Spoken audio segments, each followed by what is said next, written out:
आया लाड़िए नी तेरा शेरे वाला व्यावन आया।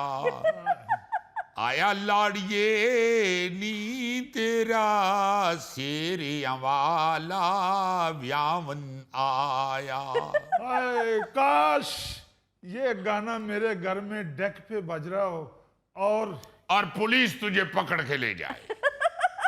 अबे कमबख्त अपने तनो तोश के बरक्स दूल्हा बनने की ख्वाहिश कर रहा है। कभी कोई तारीखी फिल्म देखी है तूने?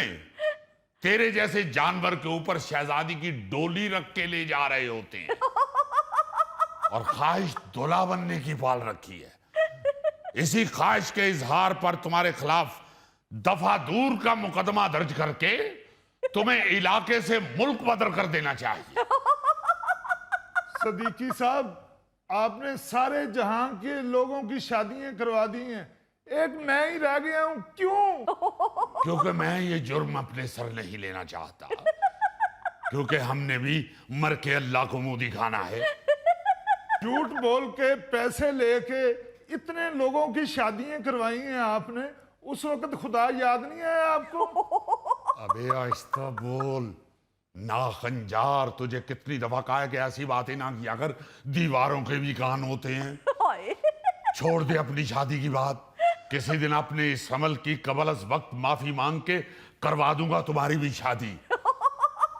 मैं तो इसलिए कहता हूं कि अगर आपके किसी गाहक को पता चल गया कि आपके इतने हैंडसम सिस्टर की शादी नहीं हुई तो आपकी गाहकी खराब हो जाएगी। ओ मेरे मालिक। वैसे हैरत है, इनकी शादी अभी तक क्यों नहीं हुई? बेटिया आपकी नजर कमजोर या खराब तो नहीं है? नहीं। तो फिर आपको हैरत की बजाय इत्मीनान होना चाहिए कि इनकी अभी शादी नहीं हुई। मौसूफ जहां भी रिश्ता देखने गए हैं, इनके बैठते ही इनकी तारीफ घर वालों के कानों तक पहुंच जाती है। वो कैसे? मौसूफ जो ही सोफे या कुर्सी पे तशरीफ रखते हैं, उसमें से ऐसी आवाजें निकलती हैं कि लड़की वाले फौरन कह देते हैं बहुत शुक्रिया, हम आपको सोच के जवाब देंगे। और चंद दिनों बाद जब उनको फोन करके पूछा जाए कि भाई आपने क्या सोचा, उधर से सिर्फ एक लफ्ज आता है, इनकार। और उसके बाद वो फोन इतनी जोर से बंद करते हैं कि सुनते हुए भी मेरा फोन हाथ से नीचे गिर जाता है। आप ये सुन के हैरान होंगी कि इनकी कोई भी रिश्ते की मीटिंग समोसे और चाय तक नहीं पहुंच सकी। सदीकी साहब, क्या बात कर रहे हैं आप? इस पे आपको हैरत नहीं अफसोस होना चाहिए। बेटा, जिस बदतमीजी से लोग इनकार करते हैं, अफसोस भी कटे हुए फ्रूट वाला होना चाहिए। और मैं इतना खर्चा अफोर्ड नहीं करता। वैसे सदीकी साहब ऐसे तो ना कहें, आप ट्राई तो करें। ट्राई? बेटिया ट्राई अगेन कर चुका हूं। बल्कि यकीन मानिए, मुझे तो ट्राई का मतलब ही इसका रिश्ता ढूंढने की वजह से पता चला। ऊपर से मौसूफ के पास शादी की बुनियादी डिमांड्स भी नहीं है। ना घर है, ना गाड़ी है, ना इसकी कोई बरादरी है। और मौसूफ की खुद जो अपने रिश्ते के हवाले से फरमाइश है, वो मैं अगर आपको बता दूं तो आप हस्बे हाल की 18 साला हिस्ट्री में पहली दफा हंसी के साथ साथ रोएंगे भी। वैसे क्या फरमाइश करते हैं भाई साहब? कहते हैं कि मेरी किसी रेशम जैसी लड़की से शादी करवा दे। यकीन मानिए, मैं तो इसका तस्करा दोस्तों में भी नहीं करता। कहीं बात निकल गई तो कोई रेशम नामी लड़की आके मेरे दफ्तर पे फायरिंग ही ना कर दे। सदीकी साहब, हर कस्टमर ने अपना लाइफ पार्टनर सोचा होता है। बेटा, तुम हर कस्टमर की कैटेगरी में भी नहीं आते। बल्कि तुम्हारा लाइफ पार्टनर कहना भी एक जुर्म है। कमबख्त लोग पहले ये चीजें देखते हैं, गाड़ी है बच्चे की, घर है, बरादरी है, क्या है क्या नहीं। ना तुम्हारे पास घर है, ना गाड़ी है, ना कोई तुम्हारी बरादरी है।